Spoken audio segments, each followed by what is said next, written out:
मैं मनीता तंवर एक बार फिर हाजिर हूँ हिंदी पढ़ाने के लिए। और आज हम पीछे जितने पढ़ा है उसका हम फास्टली रिवीजन करने वाले हैं ताकि हमें पता चल सके कि हमें क्या कुछ आया है और क्या कुछ सीखना बाकी है। और इसमें मैं उन्हीं विषय को रिवाइज करवाऊंगी जो एग्जाम की दृष्टि से महत्वपूर्ण है। तो आओ शुरुआत करते हैं उपभाषा से। हिंदी भाषा में 5 उपभाषाएं हैं और 17 क्या हैं बोलियां हैं। पूर्वी पश्चिमी राजस्थानी पहाड़ी बिहारी। पूर्वी पश्चिमी राजस्थानी पहाड़ी बिहारी। आओ देखते हैं सबसे पहले पश्चिमी जो उपभाषा है उसके अंदर। पश्चिमी उपभाषा के अंदर कोरवी, हरियाणवी, दक्षिणी, ब्रजभाषा, बुंदेली और क्या आएगी कन्नौजी आएगी। दक्षिणी जो भाषा है कई बुकों में मिल जाती है, लेकिन जो मानक हिंदी है उसके अंदर दक्षिणी भाषा को नहीं दे रखा। कोरवी, हरियाणवी, ब्रजभाषा, बुंदेली और क्या आएगा कन्नौजी, ये हिंदी भाषा है, उसके क्या है पार्ट हैं। उसके बाद आएगी पूर्वी हिंदी। पूर्वी हिंदी में अवधी, बघेली, छत्तीसगढ़ी ये आएगा। याद रखने के लिए याद रखना पूर्वी में बड़ी एक ही मात्रा है, वैसे ही अवधी, बघेली और छत्तीसगढ़ी में तीनों में ही क्या है बड़ी मात्रा है। उसके बाद देखते हैं राजस्थानी। राजस्थानी राजस्थानी के अंदर मारवाड़ी, जयपुरी, मेवाती, मालवी, 3 क्या है मैं से शुरू है। मारवाड़ी, मालवी, मेवाती और जयपुर को तो याद करने की जरूरत नहीं है क्योंकि जयपुर राजस्थान की क्या है राजधानी है। मारवाड़ी, मेवाती, मालवी और क्या आएगा जयपुरी। उसके बाद आता है बिहारी। बिहारी जो क्षेत्र है उसमें भोजपुरी, मगही और मैथिली बोली जाती है। भोजपुरी, मगही, मैथिली। इसके बाद आता है पहाड़ी। कुमाऊनी और क्या है गढ़वाली। कुमाऊनी और गढ़वाली है। इसके बाद जो अगला हमारा रहेगा रिवीजन करने के लिए वो रहेगा अपभ्रंश जो भाषाएं हैं उनसे जो आधुनिक भाषाएं आई हैं वो पढ़ने वाले।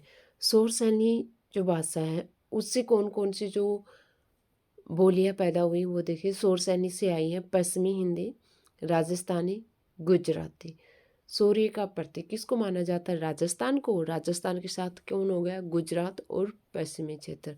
पश्चिमी, राजस्थानी और गुजराती इनका उद्भव शौरसैनी से हुआ है। अर्धमागधी से आएगा पूर्वी हिंदी। अर्धमागधी से क्या आएगा पूर्वी हिंदी आएगा। याद रखना पूर्वी के ऊपर र की मात्रा है तो अर्ध के ऊपर भी री की मात्रा है। मागधी से आएगा बिहारी, उड़िया, बांग्ला, असमिया। मागधी से बिहारी, उड़िया, बांग्ला, असमिया। जबकि खस से पहाड़ी और ब्राचड़ से क्या आएगा पंजाबी आएगा जो शौरसैनी से क्या है प्रभावित है। इसके बाद देखिए हम वर्णों के उच्चारण स्थान पढ़ेंगे। उच्चारण स्थान हमने किए थे 5, हमने वर्ग देखे थे क च ट त प, जिसमें प्रत्येक में क्या थे 5 वर्ण आते थे। कंठ से ए आ एह हो गया, कैवरग हो गया पूरा।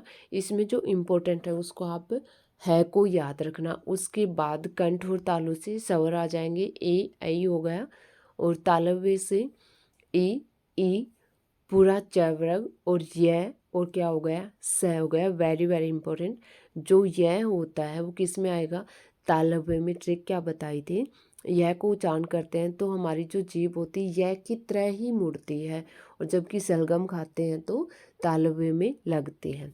मूर्धन्य में री आएगी और पूरा टैवरग आएगा और स षटकोण आएगा। स की और मूर्धन्य मैं की दोनों की बनावट एक जैसी बताई थी उससे याद रख लेना। नासिके से वो जितने भी वर्ग थे हमारे 5 वर्ग आए थे उनके जो अंतिम अक्षर थे वो आएंगे और स्वरों में अंग आएगा। दंत मूल में र और ल आएंगे और दंत और दंत मूल दोनों अलग होते। दंत मूल में जो जड़ें होती हैं वहाँ पर स्पर्श होता है र ल, जबकि दंत में पूरा तैवरग आएगा और हमारा स सड़क आएगा जब सड़क के ऊपर गिरते हैं दांत टूट जाते हैं, याद रखना। दंत होस्ट से व आएगा, ओस्ट से ऊ और पैरा पूरा का पूरा पैवरग आएगा। होस्ट और कंठ से ओ और आ आएगा। इसके बाद देखिए अंतस्थ व्यंजन भी 4 हैं, ऊष्म भी 4 हैं, संयुक्त भी 4 हैं। अंतस्थ व्यंजन य र ल हो गए, न इनको स्वर में काउंट करते हैं न इनको व्यंजन में काउंट करते हैं, बीच में आते हैं य र ल व। उसके बाद ऊष्म में आएंगे श स और है। संयुक्त व्यंजन 2 व्यंजनों के मिलने से बने हैं, ये भी संख्या में 4 है, अक्षर त्र च श्र और आगत जो दूसरी भाषा से आए हैं। उसके बाद देखिए घोष के अंदर सारे के सारे स्वर आएंगे। प्रत्यय वर्ग का तृतीय चतुर्थक और क्या आएगा, पंचम आएगा। घोष को सघोष भी बोला जाता है। इसके अंदर अंतस्थ आते हैं और है आते हैं। एक बार सारणी देखिए, इसके अंदर दे रखा है तृतीय चतुर्थ और पंचम, तृतीय चतुर्थ और पंचम, यानी कि सघोष पहले दूसरे को छोड़कर सारे के सारे आएंगे। घोष या सघोष एक ही बात है, सारे के सारे पहले और दूसरे को छोड़कर, और फिर अंतस्थ आएंगे य र ल व और क्या आएगा, है ऊष्म आएगा। इसके बाद हमारा जो अगला है वो है अघोष। अघोष के अंदर पहला दूसरा ए घोष के अंदर और बाकी सारे सघोष के अंदर। और अघोष के अंदर और कौन से आएगा, स और स। इसके बाद अगला रहेगा हमारा अलप प्राण और महाप्राण। इनमें कन्फ्यूज होने की जरूरत नहीं होती, अलप संख्या में कम होते हैं, महा संख्या में ज़्यादा होते हैं। देखो जब आप लोगों के सामने सम और विषम संख्याएं रख दी जाए तो मुझे तो वही सम संख्याएं सबसे महान लगती हैं, क्योंकि वो कई संख्याओं से क्या होते डिवाइड होती हैं और उनको भाग करना भी क्या रहता है, आसान रहता है, इसलिए सम संख्याएं महान होती हैं। तो सम संख्याएं के रूप में हम क्या देखेंगे, 2 और 4 किस में आएंगे, सम संख्याएं महान हो गई। जबकि अलप जो संख्या में कम होते हैं, जैसे 1 3 5 नाक में दम कर देते हैं, न किसी से कटते हैं न कुछ और पॉइंटों में लगे रहो, तो ये क्या होते हैं, अलप कम आंकते हैं इन संख्याओं को हम। इसके बाद महाप्राण में श स और है, ये चारों के चारों जो ऊष्म व्यंजन हैं ये भी आएंगे, क्योंकि ये भी महान है। जब बोलते हैं तो इसके अंदर से भी गरम गरम हवा मुख से बाहर निकलती है। इसके बाद मैं आप लोगों को कुछ क्वेश्चन मैंने हाथ से नोट किए हैं। ये वो क्वेश्चन है जो इस साल किसी न किसी एग्जाम में पूछे गए हैं। वैसे क्वेश्चन तो बहुत सारे हैं, लेकिन ये वो एग्जाम है जो मैंने खुद फेस किए हैं एग्जाम के अंदर। तो देखो एक बार रिवीजन भी हो जाएगा। खालिक बाली की रचना किसने की थी, अमीर खुसरो ने की थी। किसने की थी, अमीर खुसरो ने। और एक सरस्वती पत्रिका का संपादन महावीर प्रसाद द्विवेदी ने 1903 में किया था। दोनों के दोनों क्वेश्चन जो 56-57 कैटेगरी थी, स्क्रीनिंग का एग्जाम था, उसके अंदर पूछ रखे थे। विश्व हिंदी दिवस मनाया जाता है 10 जनवरी को, जबकि राष्ट्रीय जो हिंदी दिवस है वो मनाया जाता है 14 सितंबर को। वर्णों की संख्या 44, 52 और 49 तीनों मान ली जाती है। वैसे मूल रूप से देखे जाए तो 44, 33 और 11, जबकि इनको लिखने की दृष्टि से देखें तो 52 होती है। और निम्न कक्षाओं में जो वर्णों की संख्या होती है वो 49 मानी जाती है।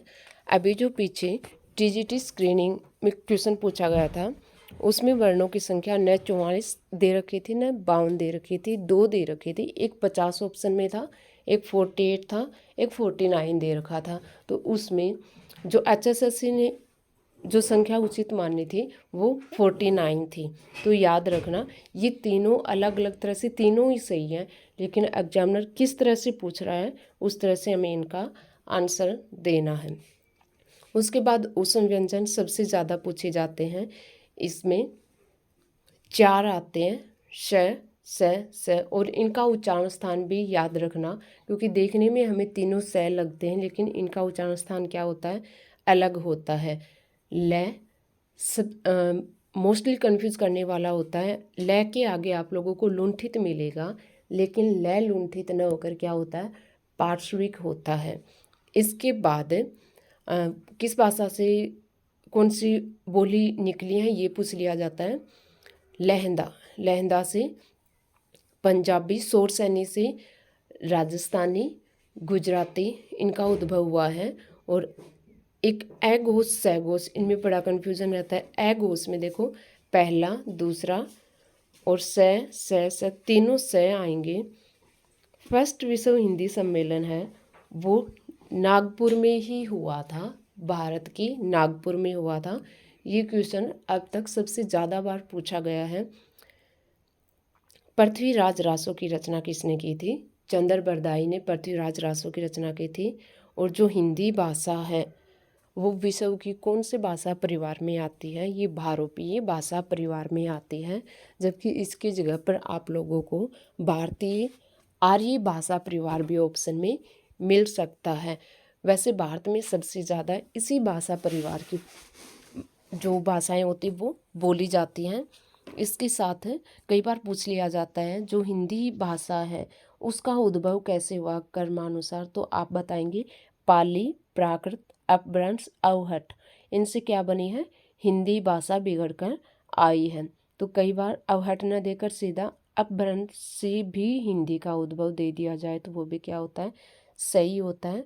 तो पीछे की क्लासों को देखते हुए आप अपना रिवीजन कर लीजिए क्योंकि बहुत ही ज़्यादा इम्पोर्टेंट है। आगे की बजाय आगे बाकी जो हमारी व्याकरण बस्ती है वहाँ से क्वेश्चन कम पूछकर एग्जामिनर अब जो मैंने टॉपिक करवाए हैं इनसे ज़्यादा क्वेश्चन पूछता है।